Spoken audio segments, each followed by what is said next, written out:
한 주간 동안 평안하게 지내셨는지요? 그리고 숙제들은 잘하고 계시는지 모르겠습니다. 일주일 동안 열심히 예수 안에서 또 예수 믿는 자로 사시느라고 모두들 다 수고 많으셨는데 우리 옆에 계신 분들에게 수고하셨습니다. 우리 인사 한번 하시고 격려를 하시기 바랍니다. 예, 수고 많으셨습니다. 예. 제가 청년 때 이제 넝망염을 알아들었어요. 넝망염은 이제 그 넝막에 이제 물이 차서 이제 폐를 압박을 해요. 그러다 보니까 이제 폐가 압박되어지다 보니까 이제 기침이 나지 않습니까? 초기 증세가 감기하고 비슷해요. 그런데 제가 이제 시골에서 살다 보니 감기인 줄 알았죠. 그래서 감기약 이제 먹고 어따든 두꺼운 이불 이제 뒤집어쓰고 그렇게 이제 땀을 내면서 그렇게 지내도록 집에서 그렇게 조치가 지어져서 한 일주일 동안 계속해서 누워 있었더랬습니다. 그런데 이게 더 심해지는 겁니다. 그래서 이제 1시간 가량 차를 타고 이제 가야 병원이 있는데, 그래서 1시간 가량 차를 타고 이제 좀 큰 병원에 가서 진료를 받으니까 이제 넝막염이라 그렇게 이야기하고 의사 선생님이 제 등에다가 이제 주사기 큰 걸 2개를 이제 꽂아서 이제 넝막에 있는 물을 빼내더구만요. 그러면서 링겔병이 있었는데 그 2병에 이제 그 물이 가득 찰 정도로 그렇게 빼내었어요. 나중에 알았습니다. 넝막염으로도 사람이 죽을 수 있다는 것을. 만약에 제가 그때 모르고 조금 더 갔더라면 어떻게 되었는지 모르겠어요. 이 자신의 상태를 자신이 알지를 못하니까, 자기가 어떤 자인지 알지 못하니까 그런 위험에도 처할 수가 있었던 것이죠. 지금 우리가 다툼 문제를 이야기하고 있는데, 이 다툼과 분냄은요 영적 문제예요. 한번 따라합시다. 다툼과 분냄은 영적 문제이다. 예수 믿는 우리들을 마귀가 자신의 수중에 두어 주님의 모습으로 닮아가지 못하도록 막는 바로 큰 문제가 이 다툼과 이 분냄이에요. 여러분, 내 자녀에게 만약 육체적 성장을 막는 장애가 있다면 우리가 어떨까요? 얼마나 힘들어하고 답답해할까요? 마찬가지로 우리가 주님을 닮아가지 못하도록 그렇게 악한 세력들이 우리로 하여금 자꾸만 다툼과 분냄을 일으키도록 만든다는 것, 이게 영적인 문제임을 기억을 해야 됩니다. 성도들 중에는요, 화를 잘 내면서도 자신은 예수를 잘 믿는 줄 알아요. 그런 분들을 보고 우리는 무엇이라고 부르죠? 구제불능 이렇게 부릅니다. 자신이 잘 믿는 줄 아니까 고칠 필요가 없잖아요. 그렇죠? 예. 이제 고린도 교인들이 그랬어요. 그래서 이 바울은 영혼의 의사가 되어 그들의 영적 상태를 정확하게 진단을 합니다. 듣기에 민망할 정도로 정확한 진단을 해요. 왜냐하면 그래야만, 자신의 상태를 알아야만 회복이 될 수 있고 어떻게 치료가 가능한지 알기 때문에 그들을 이제 진단하는데 3장 1절에 나와요. 한번 읽어보도록 할까요? 시작. 형제들아, 내가 신령한 자들을 대함과 같이 너희에게 말할 수 없어서 육신에 속한 자 곧 그리스도 안에서 어린 아이들을 대함과 같이 하노라. 자, 주목을 좀 하자는 차원에서 바울이 그들을 향하여서 어떤 자라고 먼저 표현을 하죠? 육신에 속한 자. 말은 좀 어렵지만 그들 스스로는 절대로 육신에 속한 자라고 이야기하지 않아서 그들은 뭡니까? 주님 안에 있는 자, 성령 안에 있는 자라고 했는데 바울은 너희는 육신에 속한 자다. 한마디로 자기 마음대로 살아가는 자들이다, 그런 뜻입니다. 근데 그 표현보다 더 과격한 표현을 또 사용을 해요. 밑에 나오는데 그 1절 보니까 어떤 자들이라고 해요? 어린 아이들입니다. 여기서 어린 아이들이라는 이 단어는요, 이 네피오스라는 헬라어인데 이게 부정적 단어예요. 예를 들면 이럴 때 씁니다. 나이가 이제 들었음에도 불구하고 생각하는 것이나 말하는 것이 어린아이 같이 하지 않습니까? 우리는 그렇게 나이가 들었음에도 그런 모습을 보일 때 우리는 어떠한 사람이라고 합니까? 유치한 사람. 바로 유치하다. 바로 여기서 어린아이는 그 개념을 가지고 쓴 용어예요. 정말 너희들은 유치하기 그지없다. 아니 예수를 믿은 지가 그렇게 오래되었음에도 불구하고 아직까지 그렇게 다투고 분내고 있다는 것은 너희들은 유치스럽기 그지없다. 그런 의미로서 어린아이라 그렇게 이야기하고 있는 겁니다. 제가 여러분들을 향하여서 당신들 정말 유치하기 그지없습니다 라고 했을 때 듣기가 어때요? 목사님이 말씀하시니까 아멘 합니까? 듣기가 거북하죠? 별로 아닌가 봐요. 예. 상당히 만약 지금 이제 이 불특정 다수를 향해서 이렇게 말씀하니까 나를 보고 하시는 말씀 아니겠지 생각해서 우리는 별로 그 말씀 신경 안 썼는데 만약 1대1의 상황에서 제가 그 말씀을 했더라면 상당히 힘든 말일 겁니다. 그런데 바울은 지적을 하는 겁니다. 너희들은 정말 유치한 사람들이다. 너희는 너무 어린 나이와 같다. 그리고 육신에 속한 자이다.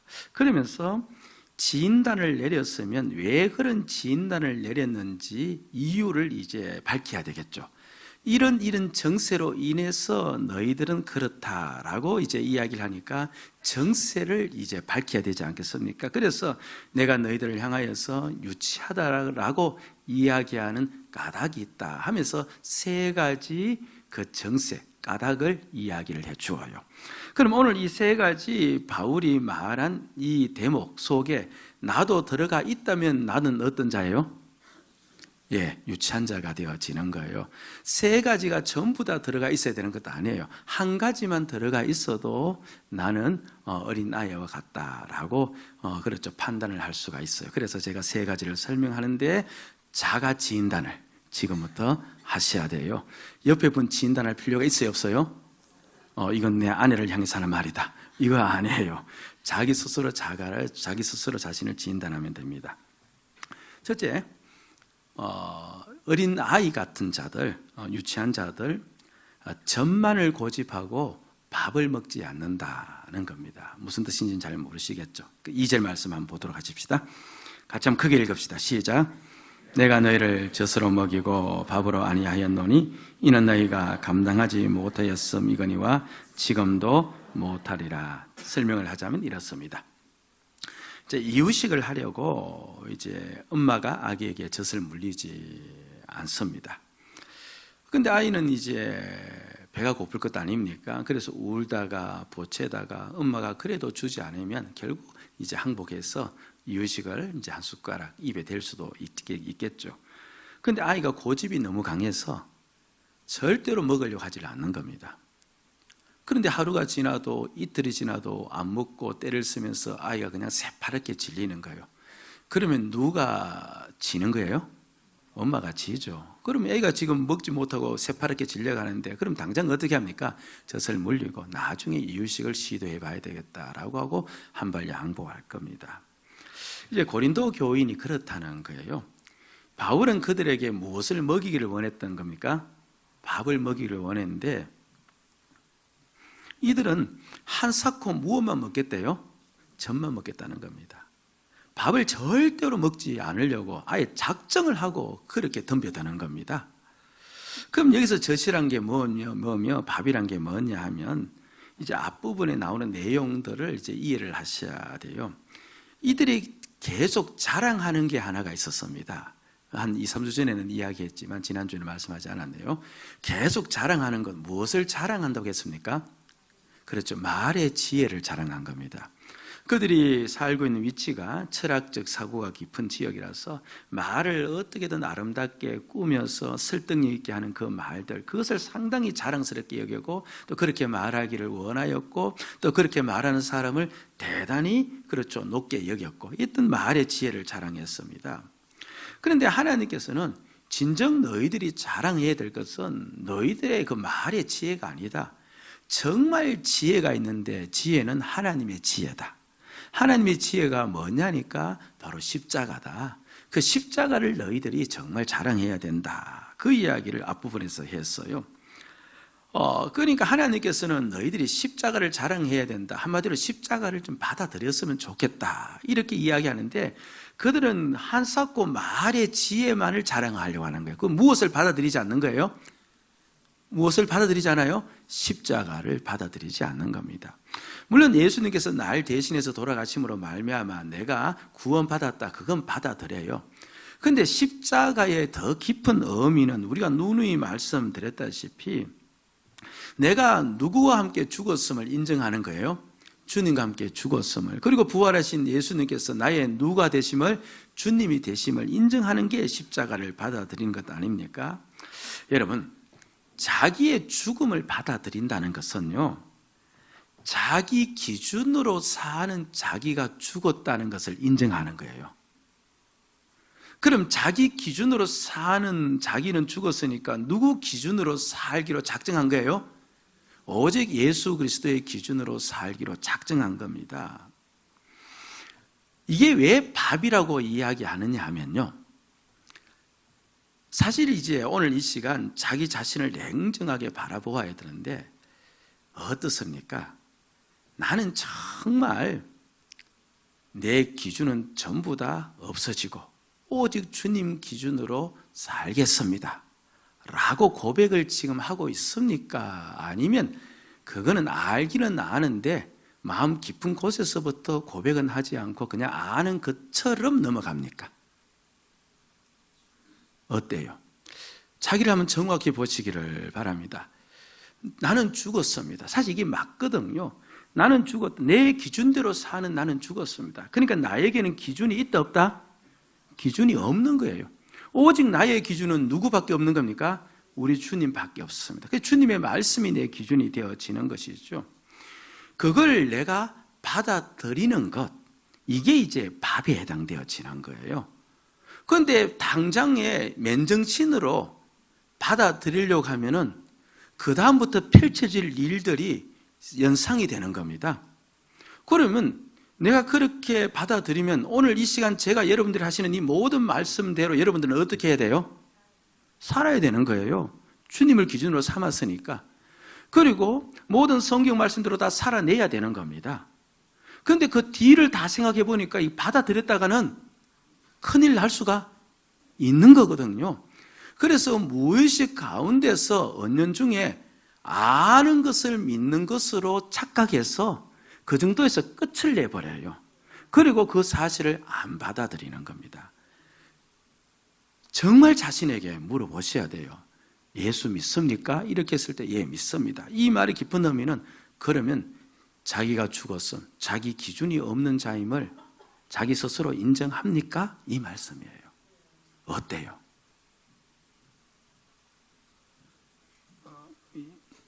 오늘 이 시간은 어떠든 간에 2판 4판이에요. 이제 끝을 내고 가야 돼요. 어떻습니까?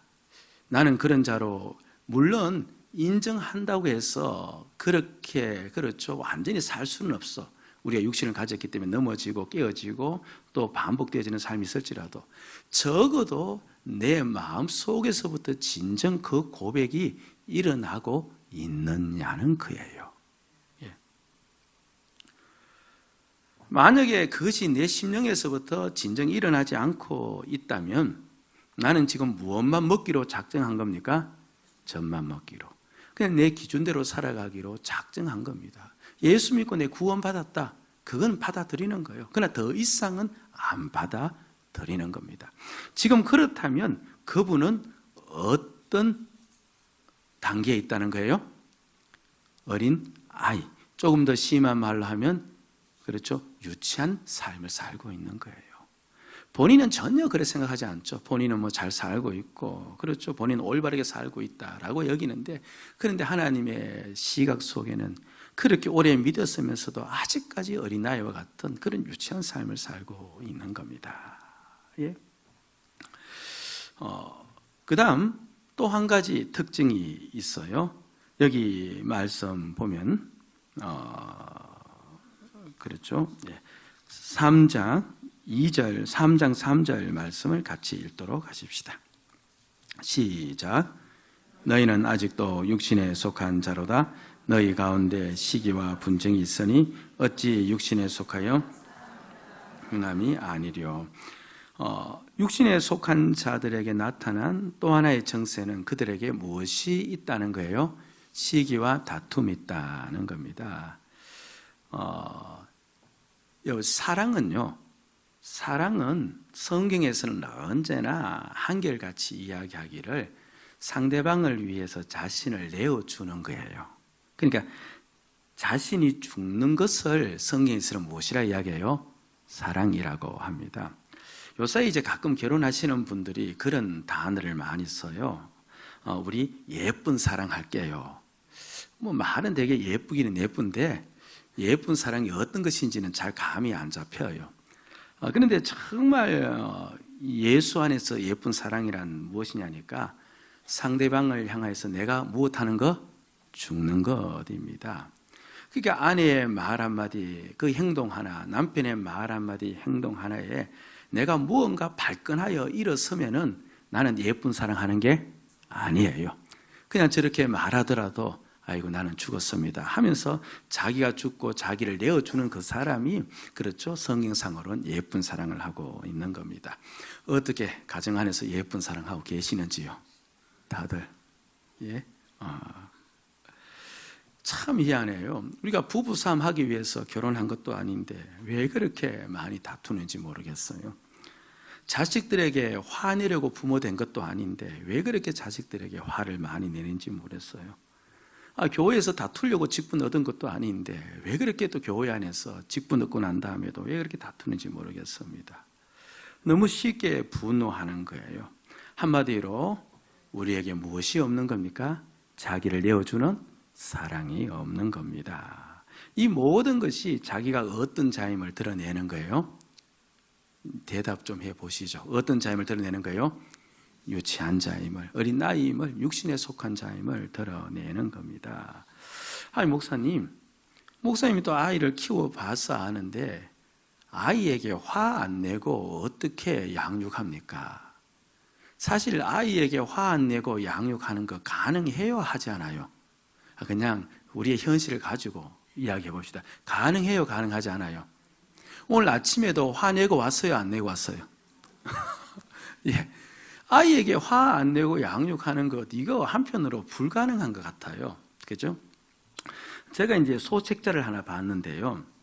그 제목이 길어요. 그런데 기니까 한눈에 이제 그 책이 들어왔겠죠. 소리치지 않고 때리지 않고 아이를 변화시키는 훈육법. 얼마나 놀라운 거예요. 그래서 제가 읽어보았죠. 이게 어떻게 가능하단 말인가. 그렇죠? 예. 이제 어린아이를 예로 들어서 설명하는데 귀담아 듣지는 마세요. 그냥 그 책에서 그냥 대략 이렇게 이야기를 해요. 이제 아이를 이제 보통 어린아이들은 씻길 때 아이들이 이제 싫어한대요. 싫어하고 그때 이제 짜증도 내고 막 악을 막 쓰지 않습니까? 그럼 그렇게 씻는 걸 싫어하고 악을 쓰는 아이를 이제 씻기게 하려면 어떻게 해야 됩니까, 우리가? 어떻게 해야 돼요? 한 방 쥐어 박아야 됩니까? 근데 이게 좀 원래도 계속해서 애가 안 하고 그렇게 막 악을 쓰면 어떻게 해야 돼요? 화가 나야 안 나요? 아니, 정답 맞추려고 하지 마시고 나를 이야기해 보세요. 화 나요 안 나요? 아니, 나죠. 그거 왜 화가 안 납니까? 이 조그만 것이 그죠, 말도 안 듣고. 그렇죠. 이제 그런데 그 책에서는 이렇게 이야기를 해요. 저도 이제 말을 들으면서 도대체 이게 가능한가 싶은데 먼저 이제 방법이에요. 목욕 시간과 장소를 아이와 타협을 해야 된다. 이게 무슨 말이냐니까 아이가 한창 놀 때 야 목욕하자 이렇게 해서 안 된다는 거예요. 아이가 지 놀 건 다 놀고 그냥 지도 할 일이 없을 때 그때 야 이제 목욕하면 좋겠다 이렇게 타협을 하자. 안 들리죠? 하여튼 들어보세요. 그냥 여하튼 예. 둘째, 그 씻기거나 기저귀를 갈아줄 때 아이와 역할을 분담한다. 무슨 말이냐니까 이제 목욕 시간에 이제 엄마가 계속 이제 애를 목욕시키니까 애가 싫은데 지 좋아하는 것을 이제 가져오도록 만든다는 거예요. 목욕탕 안에. 그냥 지 좋아하는 장난감, 지 좋아하는 놀 거 다 가져와서 지도 이제 무언가 그 목욕탕 안에서 할 수 있도록 만들어 놓고 이제 엄마가 그렇게 시킨다. 이제 그렇게 이야기합니다. 그리고 세 번째는 욕조를 놀이 공간처럼 꾸민다. 이렇게 하신 분이 있는지 없는지 모르지만 여하튼 이건 뭔가 애가 좀 잘 놀 수 있도록, 그래서 애가 그쪽에 정신이 팔려서 이제 울지 않도록, 보채지 않도록, 악쓰지 않도록 그렇게 한다 하면서 이거를 6개까지 마련했어요. 그렇죠. 그런데 제가 그 책을 보면서 무엇을 느꼈느냐니까, 그분은 그게 가능하기 때문에 그렇게 했잖아요. 무슨 말이냐? 그러니까 화내지 않고도 좀 번거롭고 힘들지만 열심히 지혜를 짜내면 가능하다 하지 않다? 가능하다는 거예요.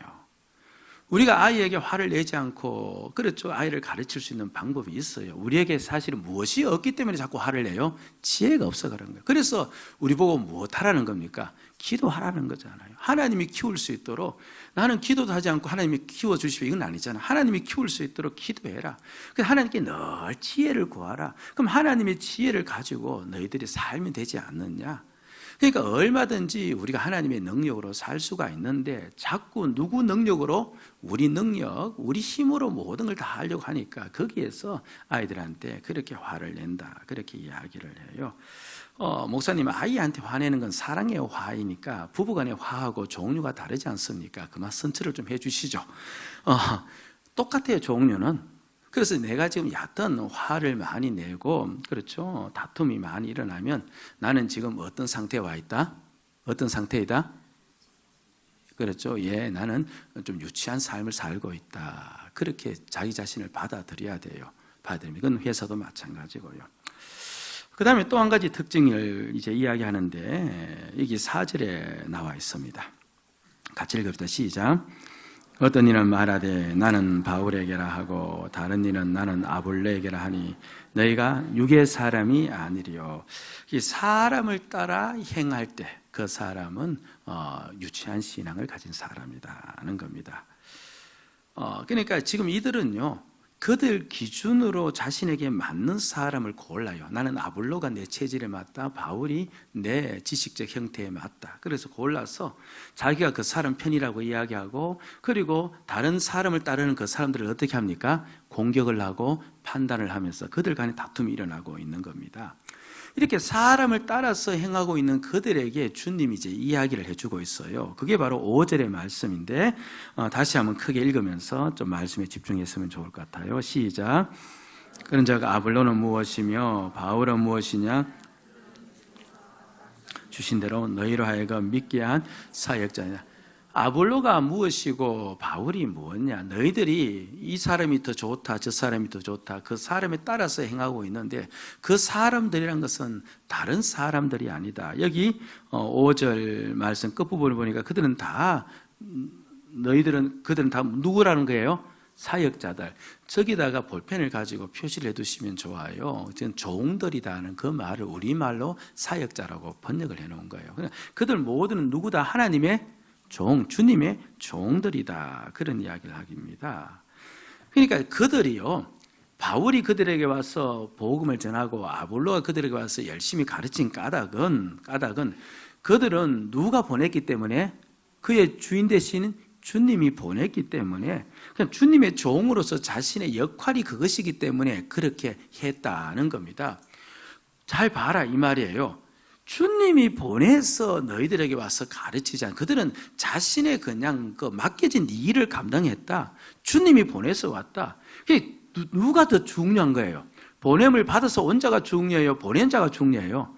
보낸 주님이 더 중요하잖아요. 주님이 보내서 왔다는 거예요. 그럼 너희들은 누구를 봐야 되는 거예요? 주님을 봐야 되지 않느냐? 그런데 왜 자꾸 주님이 보낸 사람을 보느냐? 너희들도 마찬가지다 하면서 그들에게 일러주기를, 여기 말씀 9절입니다. 같이 읽읍시다. 시작. 우리는 하나님의 동역자들이요 너희는 하나님의 밭이요 하나님의 집이니라. 너희는 누구이다? 하나님의 밭과 하나님의 집이다. 자, 하나님의 밭이요 하나님의 집이니라는 말은 관용적 표현이에요. 너희는 하나님의 백성이다라는 말을 성경으로 그렇게 표현을 하고 있는 겁니다. 그럼 너희들이 하나님의 백성이다는 말은 너희들에게는 누가 있다는 거예요?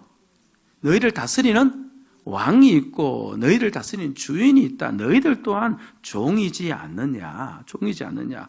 그러니까 그들을 또 바울이나 아볼로 그들도 그렇게 와서 열심히 한 까닭은 자신의 주인 대신 주님께서 맡겨준 사명이기 때문에 그렇게 열심히 했고, 너희들도 그곳에서 그들로부터 열심히 배우고 익히고 그렇게 신앙생활 하는데, 근데 너희들 또한 하나님의 종, 예수님의 종이기 때문에 너희들도 누구를 바라보아야 된다?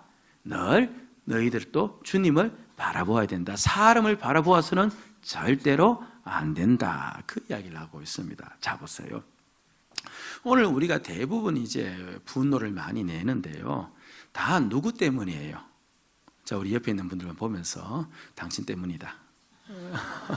그래서 우리는 다 분내는 것은, 나는 이제 잠자는 사자인데 자꾸 옆에 누가 뭡니까? 나를 건드리기 때문에 자꾸 우리 분노를. 그래서 우리는 누구에게 반응을 보이고 있어요? 사람에게 반응을 보이고 있어요. 그래서 우리가 사람에 따라 그렇게 내가 자꾸 살아가고 있다면은, 오늘 성경에서 이야기하기를 너희들은 아직까지 예수를 주로 보지 못하고 있는, 너희들은 신앙적으로 어린아이와 같다, 육신에 속한 자이다, 그렇게 이야기를 하고 있는 겁니다. 그래서 그 사람에 따라서 자꾸 내 안에 그렇게 분이 올라올 때, 그렇죠, 우리는 빨리 사실을 외쳐야 됩니다. 그렇죠, 예수가 내 주이시고 예수가 내 왕이시다, 너가 나의 주인이 아니다 라고 외치면서 그 모든 것을 가라앉혀야 되는데, 그렇게 살지를 못하고 있으면 바로 그 사람들은 바로 오늘 말씀하는 이 부류에 속한다는 겁니다. 자, 이제 자신을 이제 한번 냉정하게 이제 이게 판단을 해보세요. 자가 진단을 해보세요. 내가 지금 여전히 내가 가지고 있는 기준과 내가 가지고 있는 이론으로 내가 가진 기준을 중요시 여기고 살아가고 있다면 나는 어디에 속한 자예요? 예? 그렇죠? 어린 나이에 속한 자예요. 그리고 내가 다툼과 성이 나에게 나오고 있다면 나는 뭡니까? 그렇죠? 어린 나이에 속합니다. 자주 나오고 있다면, 그리고 여전히 사람에 따라서 내 모든 행동이 나오고 있다면 육신에 속한 나이입니다. 그래서 여러분들 혹시 이제 이 설교를 듣고, 그렇죠, 이제 예를 들면 이제 남편 되시는 분이 좀 화를 좀 내요. 그럼 이제 그게 지금 어디에 속해 있는 걸 보여주는 거예요? 어린아이에 속해 있는 걸 보여줘요. 그래서 보면서 그냥 참 말씀도 생각 안 나면, 그 어린아이하고 같이 내가 다투면 누가 더 어리석어져요? 내가 더 어리석어지잖아요. 그래서 그냥 자기 스스로, 이거 나도 어린애가 어린애가 아닌데 라고 생각하면서 그냥 그렇게라도 해서 그치시면 돼요. 그냥. 아멘. 예. 제가 이제 과거 저 가정에서 제가 화를 참 많이 내었어요. 설교를 준비하다가도 이제 방해받는다 싶으면 이제 화를 많이 내고, 그래서 아직까지도 그 여파가 있어서 그 이야기를 계속 하고 있어요. 차 안에서 이제 아내하고 다투면요, 그냥 차를 몰고 가다가 오산 다리 밑으로 떨어지고 싶어요. 그냥 욱하는 심정으로. 저는 그 가끔 신문에 이제 두 사람이 다투다가 방화, 불질렀다는 소리 있지 않습니까? 저는 그게 이해가 되어져요. 그리고 어저께 신문에 이제 이 아내가 이제 화가 너무 나서 자기 애를 5층 창밖으로 던지지 않았습니까? 끔찍한 일을 했는데 부부하고 다투다가, 물론 그까지는 가지는 않겠지만서도 그 심정은 저는 이해가 되어져요. 그렇죠. 저도 그죠. 차 몰고 둘이 같이 욱하시면 욱할 때 그냥 난간 들이받고 들어가고 싶은 심정이 많았으니까. 그렇죠. 예. 그리고 저는 누군가가 나를 이제 누른다고 생각하면은, 위에서 누른다고 생각하면 저는 치받아 올라와요. 참지를 잘 못해요. 예. 그러면서도 그때 저는 신앙생활 참 잘하는 줄 알았습니다. 그때 기도를 많이 했거든요. 그때 저의 표가 다른 것은 몰라도 교회에서 가장 기도만은 많이 하자, 이게 저의 표였습니다. 그 새벽 기도 마친 다음에도 그때 제가 가장 늦게 나갔어요. 그리고 저녁에 꼭 교회 와서 한두 시간 또 저녁에 저녁 기도했습니다. 그리고 금요철야 기도 때도 다른 사람보다 내가 절대로 일찍 나가서는 안 되는 거예요. 그렇죠. 기도 많이 하는 게 나의 표니까 끝까지 기도했습니다. 그리고 나가다가 만약에 누군가 어두컴컴한데 사람 그림자가 있지 않습니까? 그럼 저는 어떻게 합니까? 돌아와서 나갈 때까지 기다리고 있었습니다. 그렇죠. 기도가 안 돼도 그렇죠. 그냥 끝까지 남아서 어떠하든 간에 버텨보려고 그렇게 기도를 열심히 하려고 했으니까 그러니까 나름대로 보면 신앙생활 열심히 한 모양새가 나오는 거예요. 그리고 저 신방을 참 열심히 했습니다. 교회에서 이제 중고 차량을 하나 저한테 이제 구입해 주었는데 이제 신방을 1년 동안 열심히 하고 나니까 이제 1년에 몇만 킬로 뛰었는지 표시가 나오더만요. 3만 킬로가 1년에 뛰었어요. 뭐 별로 큰 숫자가 아닌 것 같은데 사실 제가 이제 멀리 가는 것은 1년에 2차례 저희 이제 부모님이 시골에 계시니까 시골 다녀오는 것, 그다음에 휴가 기간에 좀 이렇게 밖에 나가는 것. 물론 그 외에도 밖으로 나가는 게 있긴 있지만서도 그 외에는 대부분 없습니다. 다 이제 교인들 만나고 주로 이제 그 좁은 시내, 그렇죠. 요 밑에 아랫동네죠. 아랫동네에서 이제 계속 머무는데 그 좁은 시내에서 여러분들 그 3만 킬로를 하면 1년에 타려고 해보세요. 쉬운 것 같은데 그건 차 안에서 살아야 가능한 거예요. 늘 차를 타고 새벽부터 움직여야 그 키로수가 나옵니다. 짧은 그 도시, 소도시에서 신방이 이루어지려면. 그렇죠. 예. 그러니까 나름대로 신방을 얼마나 열심히 했는지 몰라요. 그리고 설교하면 그렇죠. 성도들에게 은혜 끼치기 위해서 또 준비도 열심히 나름대로 했습니다. 그때 이제 같이 계시던 어느 한 분이 이제 아마 이사를 동탄으로 오셨나 봐요. 그리고 이제 근래 들어서 이제 저희 교회에 이제 오셨죠.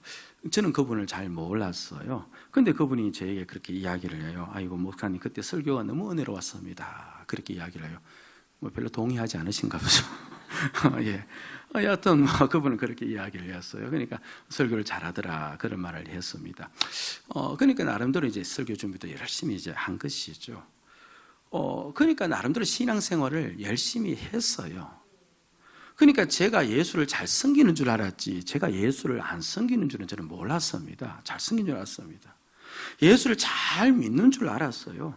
그러면서도 그렇죠, 욱하고 화내고 그 같은 성질은 펄펄 살아서 있었던 것이었습니다. 그러나 제가 이제 예수와 함께 실제 죽었음이 이제 깨달아진 거예요. 예수가 저의 주이심이 실제로 깨달아진 거예요. 그전에는 그것이 깨달아지지 않았는데 그것이 깨달아졌습니다. 그것이 받아들여지니까 실제로 내가 주님과 함께 죽었다, 그것이 받아들여지고, 그리고 예수가 실제 나와 함께 계신 한 인격으로서의 나의 주님이시구나 것이 실제로 받아들여지니까 그때부터 저에게 변화가 일어나기를 시작한 겁니다. 하나님과의 관계가 변해졌어요. 목사이기에 예배를 열심히 드리는 것이 아니라 예수가 내 주이시기에 예배를 열심히 드리는 자가 되었습니다. 목사이기에 기도를 열심히 하는 것이 아니라 예수가 내 주인이시기에 나는 기도를 열심히 할 수밖에 없다고 생각하면서 기도를 그렇게 하는 자가 되었죠. 그리고 사람을 따라 사는 자가 아니라 주님을 따라 사는 자로서 어렴풋하게나마 변화가 일어나기 시작했습니다. 때로는 사람으로 인해서 섭섭한 마음이 들지 않습니까? 그런데 섭섭해하는 나는 죽었음을 알기에 그리고 주님께서 나를 선한 곳으로 인도하시는 것을 알기에 그 섭섭한 마음이 오래 가지 않았습니다. 그런 나는 죽었는데, 그리고 나를 섭섭하게 한 그 사람도 그렇게 뭐 오랫동안 감정 속에 남아있지도 않았어요. 어떤 때는 금방 풀어져 버리는 것이죠. 나를 움직이는 것은 사람도 아니었고 환경도 아니었습니다. 내 안에 계신 주님이 나를 움직였던 것입니다.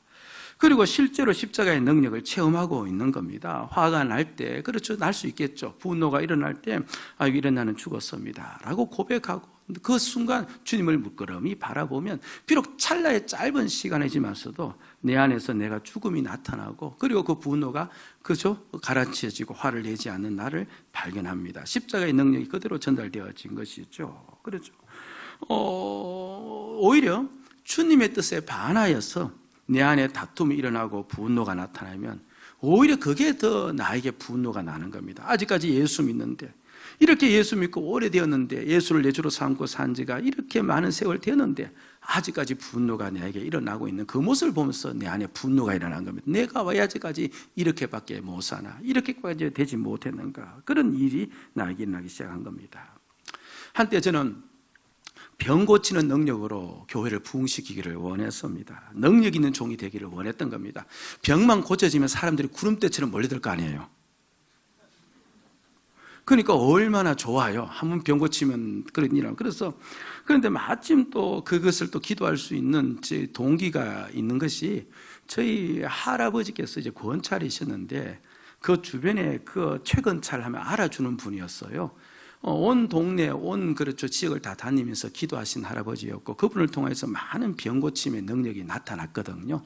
그래서 우리 이제 손자들에게도 그런 능력이 이어졌으면 좋겠다 싶어서 부모님들이 할아버지의 능력이 내한테 갔으면 좋겠다. 할아버지 능력이 늘 이제 그런 이야기를 수시로 하고 그 우리 할아버지에 대한 이야기가 다 그렇게 전해지고 실제로 그것이 또 다른 사람들의 입에서도 회자가 되어지니까 저 또한 그런 능력을 주옵소서라고 그렇게 간절히 기도를 하고 또 바랬던 것이죠. 한번 생각해 보세요. 제가 여기 있어서 그렇죠. 암 환자 고치면 대박이잖아요. 안 고쳐진다는 말은 아니라 그런 능력이 있어 수시로 고쳐진다면 아마 여러분들 이 자리에 못 왔을 거예요. 오늘 늦게 오신 분들은 벌써 다른 분들이 자리 다 찾아왔고 여러분들 벌써 밖에 나가서 예배를 못 드리든지 했을 겁니다. 그나마 제가 그 능력이 없기 때문에 여러분들 자리에 앉아서 지금 예배를 드리고 있는 거예요. 예. 아멘 하시면 또 어떻게 해요? 그런데 예수가 실제 내 주이심을 깨닫고 난 다음부터요, 내가 병 고치는 능력이 있어도 내가 만약 어린 나이와 같다면 그게 나에게 무슨 의미가 있는가? 내가 그런 능력을 바란다 손 치더라도 내가 육신에 속한 자로 살아가고 있다면 그게 나하고는 무슨 상관이 있단 말인가? 무엇이 진짜 기적인지 깨달아진 거예요. 진짜 기적은 병 고치는 능력이 없어도, 그 사람에게 권세가 없어도 그 사람이 예수 그리스도 안에서 주의 모습으로 변하는 거예요. 그거는 이 세상에서 일어날 수 없는 일이에요. 병원에서도 환자를 고치고 기도로서 환자를 고칠 수도 있지만, 그러나 세상 어디에도 일어날 수 없는 것은 예수를 주로 삼고 주 안에서 변화되는 거예요. 오직 예수를 주로 삼는 자에게만 일어나는 변화, 이게 기적이에요. 주님 안에 그렇게 내가 있으려고 예를 서자 저 자신도 바뀌어진 것이죠. 그리고 놀랍게도 성도들도 조금씩 바뀌어졌습니다. 그리고 교회도 조금씩 교회로 더 모양새가 갖추어지는 것을 제가 보았습니다. 물론 속도에 있어서, 그리고 그 현상에 있어서 또렷이 드러나지 않은 부분도 있지만서도, 그러나 제 눈에는 그것이 보이고 또 성도들 입에서도, 예수를 주로 삼은 성도들의 입에서 간증이 나오기를 시작을 하였습니다. 여러분들, 오늘 이 시간 제가 간절히 여러분의 영혼을 맡고 있는 목회자, 담임 목회자로서 권합니다. 십자가를 받아들이셔야 돼요. 내 기준은 없습니다. 오직 주님만이 나의 기준입니다. 그렇게 살아가는 나는 이미 죽었습니다. 오직 주님의 모습만 드러내는 자로 나는 살았을 따름입니다. 그것을 받아들이셔야 돼요. 여러분들이요, 짐짓, 예서, 외면해서 안 되어요. 그렇게 살면 앞으로 내 인생이 어떻게 힘들어질까? 아니에요, 여러분들. 우리 주님께서 나를 사랑하셔서 자신을 내어주신 주님이기에, 나를 주님에게 내어 맡기면 주님은 반드시 우리를 더 선하고 축복된 길로 인도할 줄로 믿습니다. 우리를 더 풍성한 삶으로 인도할 줄로 믿습니다. 오늘 이 시간 제가 여러분들에게 간절히 부탁드립니다. 나는 죽었습니다. 주여, 제 기준대로 살는 나는 죽었습니다. 오직 예수 그리스도가 나의 기준입니다. 그것을 제가 이 시간 받아들입니다. 주여, 말씀하옵소서. 종이 듣겠나이다. 오늘 이 위대한 믿음의 역사가 여러분의 심령에서 진정으로 일어나서 이제 믿은 횟수만큼 성장하여지는, 어린 나이의 일이 다 버려지는 그런 놀라운 전환점이 되어지는 시간 되어지기를 주의 이름으로 축복을 드립니다. 아멘. 예수 나를 위하여 십자가를 질 때 세상 죄를 지시고 고초당하셨네. 예수님, 예수 나의 죄 위하여 보배 피를 흘리니 죄인 받. 우리 한 번 더 가사 생각하면서 고백해 볼까요? 예수 나를 위하여, 예수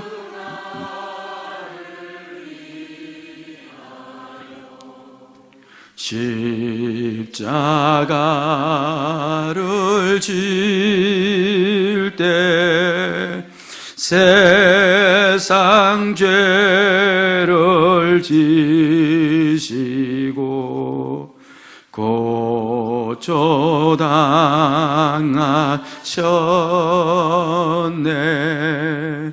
예수님, 예수님, 나의 죄 위하여 보배 피를 흘리니 죄인 받으소서. 같이 한번 기도하십시다.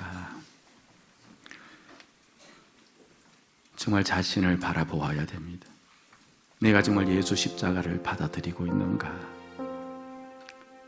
죄송하지만 많은 성도들께서 십자가를 거부하고 있어요.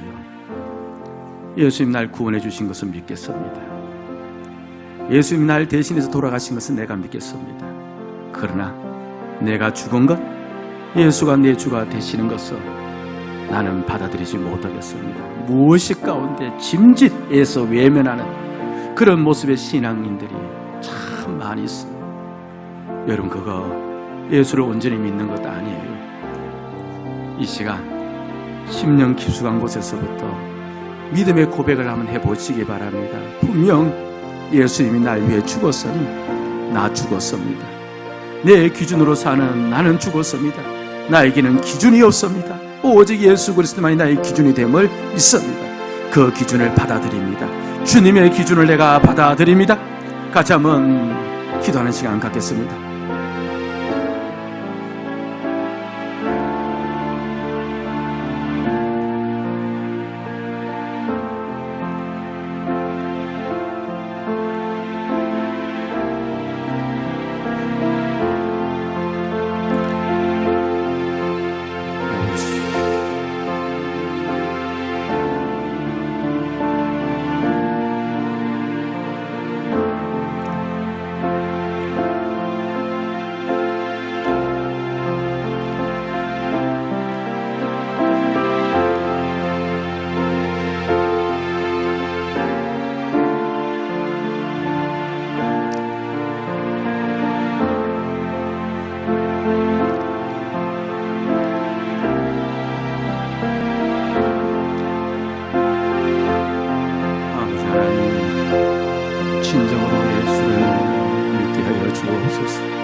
십자가를 받아들이게 하여 주시옵소서. 예수가 날 위해 대신 죽으셨음을 인정하는 것이 자기의 죽음은 받아들이지 않는 삶이 얼마나 많은지 모릅니다. 내 기준으로 사는 나는 죽었습니다. 나에게는 기준이 없습니다. 오직 예수 그리스도가 내 삶의 기준입니다 하고 고백할 수 있는 믿음을 허락하여 주시옵소서. 그래서 온전히 주님과 함께 동행동감에 살아갈 수 있는 그 축복의 삶을 살게 해주시옵기를 원하옵나이다. 주여, 우리의 눈이 뜨여지기를 원합니다. 우리의 안목이 넓어지기를 원합니다. 실제 예수를 믿는 자로 살아가게 하여 주시옵소서. 실제 예수를 믿는 자로 살아가게 하여 주시옵소서.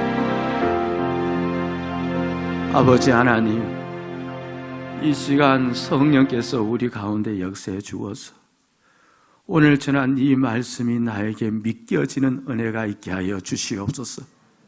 나는 예수와 함께 죽었습니다.